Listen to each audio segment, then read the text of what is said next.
মহান মানুষের মহান গুণ। তো আমরা যতই ভালো কাজ করি, আমাদেরও কিছু সমালোচক আছে, কিছু মানুষ আছে আমাদের নিয়ে অপ্রয়োজনীয় কথাবার্তা বলে।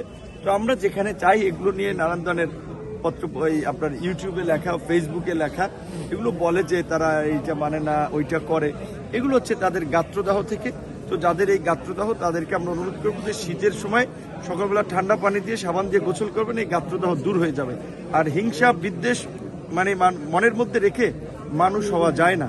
হিংসা বিদ্বেষ আমাদেরকে ভুলে যেতে হবে, দূর করতে হবে। এই জুলাই গণ অভ্যুত্থানে আমরা একটা নেতৃত্বদানকারী দল হিসেবে আমরা অন্যান্য রাজনৈতিক দলকে নিয়ে একটি জাতীয় সরকার গঠনের আলাপ আলোচনার মাধ্যমে একটি সমঝোতা নির্বাচনের বিষয়ে আলাপ আলোচনা করছি। কাজে আঞ্চলিক পর্যায়ে থেকে আমরা অনুরোধ করব যে অন্যান্য সকল রাজনৈতিক দলের নেতৃবৃন্দকে সেই জন্য একটা সহনশীলতার পরিচয় দেওয়ার জন্য।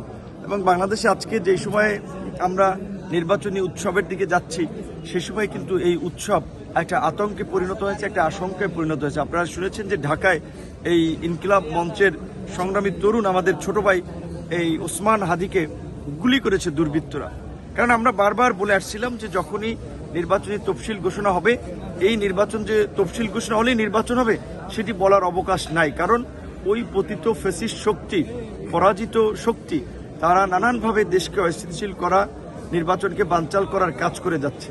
কাজেই সেখানে যদি আমরা জুলাইয়ের শক্তিসমূহ রাজনৈতিক দল যদি ঐক্যবদ্ধ না থাকি, তাহলে কিন্তু আগামীতে নির্বাচন হবে কিনা সেটি নিয়ে সন্দেহ আছে। আবার হলেও সেটি সুষ্ঠু নির্বাচন, গ্রহণযোগ্য নির্বাচন হবে কিনা সেটি নিয়ে সন্দেহ আছে। তাই আমরা জুলাইয়ের শক্তিসমূহ ঐক্যবদ্ধ থাকতে চাই, সমন্বয়ের মাধ্যমে আগামীতে একটি অবাধ, সুষ্ঠু, নিরপেক্ষ নির্বাচন করতে চাই। এবং এই জুলাইয়ের শক্তিসমূহ যদি ঐক্যবদ্ধ থাকে, তাহলে কোনো ফ্যাসিবাদী শক্তি মাথা চাড়া দিয়ে উঠতে পারবে না, নির্বাচন বানচাল করতে পারবে না।